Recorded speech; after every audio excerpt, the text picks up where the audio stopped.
The Social Security Administration looks at whether you are capable of doing jobs, not whether you would be hired. Thus, you may have to prove that you are unable to do jobs for which you would never be hired. In some cases, the medical findings about your condition alone will cause the judge to find you disabled.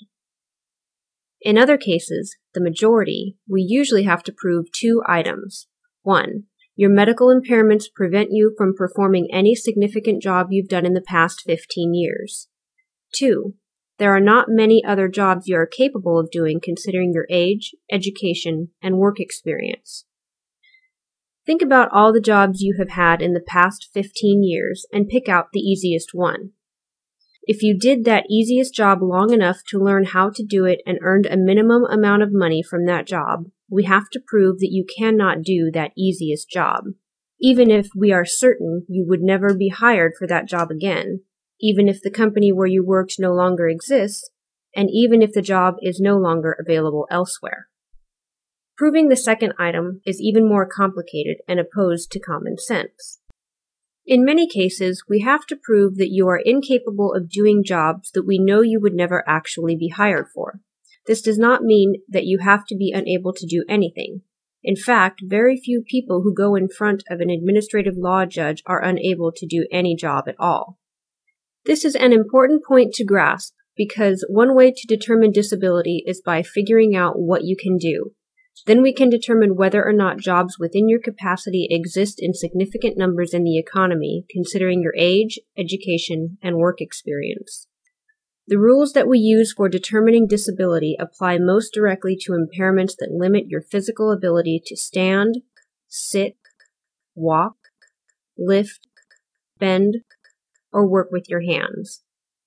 If you are unable to do certain kinds of manual labor, whether because of a back problem, heart condition, breathing problem, or some other medical condition, your lawyer will be able to look at the rules and figure out what you need to prove to win your case.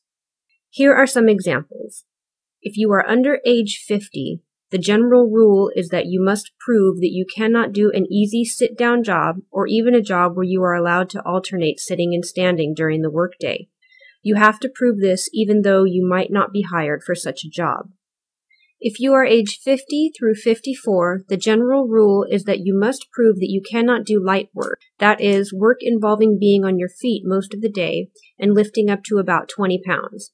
Thus, even though you might still be able to do a sit-down job, a desk job, you can still be found disabled. If you are age 55 or older, it gets even easier. The general rule is that you must prove that you cannot do medium work, that is, work involving being on your feet for most of the day, frequently lifting 25 pounds, occasionally up to 50 pounds. Thus, you can even be capable of doing light work and still be found disabled. These issues can get complicated when you had jobs in the past where you learned a lot of skills. The judge will want to know about your work skills, and you must be able to explain them to the judge. How do we go about proving all of this? We do it at the hearing through your answers to questions from the judge and your lawyer.